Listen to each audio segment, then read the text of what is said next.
New board wipe just dropped, and it's a doozy. Nuclear Fallout is able to destroy the indestructible, fully clear the majority of board states, and get people milling on the back end. If you're a cultured individual, the layout of this artwork may be ringing some bells. That's because this is dang near close to a radiated reprint of Norman Rockwell's most famous painting, Freedom from Want. From the looks of it, she can still whip up a nice looking bird. Anyway, this sorcery has an X casting cost alongside 2 black to reduce the power and toughness of every creature by twice what you paid for X. 4 total mana would be -4/-4, 5 would be -6/-6, and so on. The benefit of this X cost is that this turns into a good play starting as early as turn 3, knocking off some early game mana dorks, value pieces, or really mess with the start of an opponent's game plan. And then, as the game progresses, the spell scales with the mana you have available, letting you deal with anything but the most unwieldy of board states. The back end applies rad counters equal to X to every player. I went over what these do in yesterday's video looking at the blue cards. Check that out if you haven't seen it. In the meantime, you'll see on the screen the Radiation Helper card. Pause the video and take a look at that if you need to. The long and short of it is that this card's value increases if you can take advantage of graveyards generally, or cards being milled. If you're packing a Breach the Multiverse, wiping the board of creatures, and giving yourself a few more options with those rad counters feels pretty good. Sir Conrad will be pinging each opponent when they mill a creature, and rogues are into a fat graveyard. That's just what they like. This isn't going to be the next Toxic Deluge, but it's got serious upside. And again, the art is gorgeous. For both printings, actually. Hey everyone, welcome to the channel. If you like what you've seen so far and want to see more of it, or just feel like making my day, go ahead and hit that subscribe button. Thank you kindly. v.a.t.s, or Vault-Tec Assisted Targeting System, destroys all target creatures with equal toughness at instant speed. With the split second ability, there's no room for response from your opponents either. This kind of reminds me of the spell Banishment, that exiles all creatures of the same name until it leaves the battlefield. Not something you'd really want in Commander unless your intention was to target a token creature name. You know, human, or zombie, or dog, to get rid of all of them for good. Wilhelt and his zombie legion, whether they are buffed up or not, will likely have more than a handful of 2/2 zombies that this can target. Same goes for Othari and his 2/2 rebels, or Chatterfang and his 1/1 squirrels. This spell can put a hamper on these token decks, can pick off 2 or 3 priority creatures that happen to have the same toughness, and at the very worst, destroy a single one without leaving the owner a chance to counter.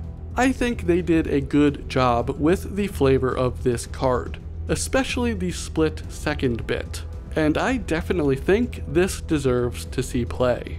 Feral Ghoul was one of the earliest cards released from the set, and I have to say, this is going to be an aristocratic all-star. The +1/+1 counter when a creature dies will make this a very scary menace creature in short order. And then those rad counters it applies upon dying, after you've already been pinging your opponents all game, may seal their fate as a victim of radiation as you stroll your way to victory. You'll likely have a sacrifice outlet available to you too, so applying those rad counters to your opponents is a matter of when, not if. Teysa Karlov and Drivnod, Carnage Dominus, eat with this creature on the battlefield, doubling both of its triggered abilities. And then in any other sacrificed themed deck, the Feral Ghoul will fit in nicely.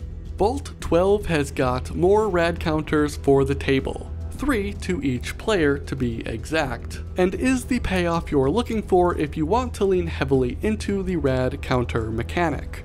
Odds are, if your opponents only have the 3 counters, they'll each lose 2 on their turn, and as I understand it, this will move to the second chapter before your rad counter trigger resolves, meaning you can plan for 5 of the 2/2 zombie mutant creature tokens. And that chapter 3 will apply 2 +1/+1 counters, not only to the zombies you just created, but each zombie or mutant that you control. That is plenty of additional power, and may be what you needed to put the game over the edge. I want to rewind and talk about those rad counters again, because why only create 5 zombies when you could create 10 or 15? Vexing Rad Ghoul can be played early and apply 2 rad counters to a player that doesn't have any, or proliferate to ideally add 4 more to the total. Mariposa Military Base can bump your total by 2 if you have it entered tapped. The Feral Ghoul we just talked about can help out with this, and the next creature, Bloatfly Swarm, is a 4-mana 5/5 flyer with that rad counter upside. Well, 5/5 isn't exactly right. It's actually a 0/0 with 5 +1/+1 counters. My Mirko Obsessive Theorist's 0 power tribal deck, admittedly a work in progress, sends its regards. It's worth noting, this creature doesn't technically take damage. I don't know when that will come up in your games, but you should be aware of it. Instead, an equivalent amount of +1/+1 counters are removed, and when they are removed, each player gets the rad counter equivalent. This creature is a double whammy if you're packing proliferate effects, thinning itself out to spread its radiation, to then get reinforcements as you further radiate your opponents. The raw stats on this are solid, and again, if you're doing graveyard stuff, this insect is a friend.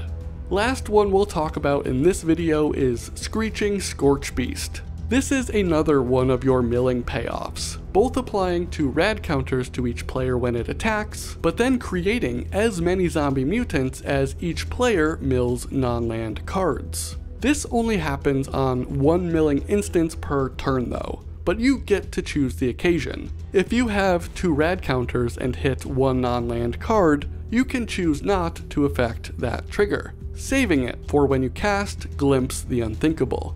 In this Fallout set, Black has some of the most exciting cards, but in my opinion, lacks a bit of depth. Tomorrow we'll be looking at red spells, so if you want to check that out, hit that subscribe button. Like the video if you liked the video, and let me know why I'm wrong about Black in this set and what I'm missing. I'll catch you next time for some more monkeying around.